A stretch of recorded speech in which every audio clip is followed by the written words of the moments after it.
Hey friends, Todd Chipman here, Dean of Graduate Studies, Associate Professor of Biblical Studies at Midwestern Seminary, teaching pastor at the Masters Community Church, thinking about a book chat here, C.S. Lewis by Alistair McGrath.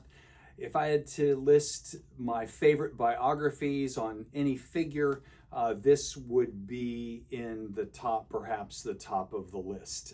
Such a good book.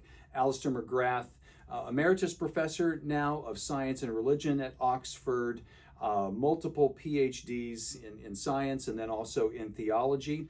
And if you're Alistair McGrath, go ahead and take 15 months, read everything Lewis wrote in chronological order of its writing so that you can understand it. Then read supplementary material and write your own biography. McGrath's goal, and here's the argument and the ABCs of a book chat: argument, benefits, concerns. The argument is to understand Lewis.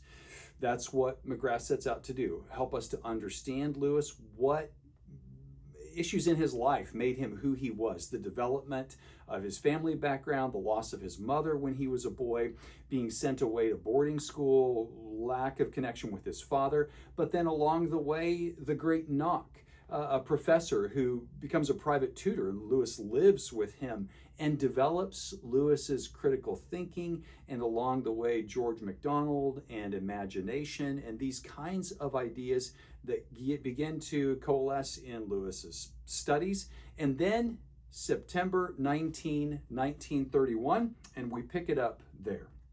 Lewis hosted Hugo Dyson, a lecture in English at nearby Reading University, and J.R.R. Tolkien for dinner at Magdalen College, Oxford. How would it be to be a fly on the wall?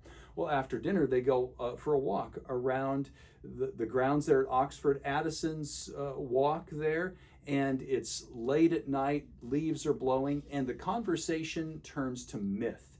And Tolkien that night, September 19, 1931, helps Lewis understand that Christianity can be described as a myth, not something false, but a big story that communicates truth and meaning, even more so. By it, we can understand other ideas. And this begins to have an effect on Lewis. That's September 19, 1931.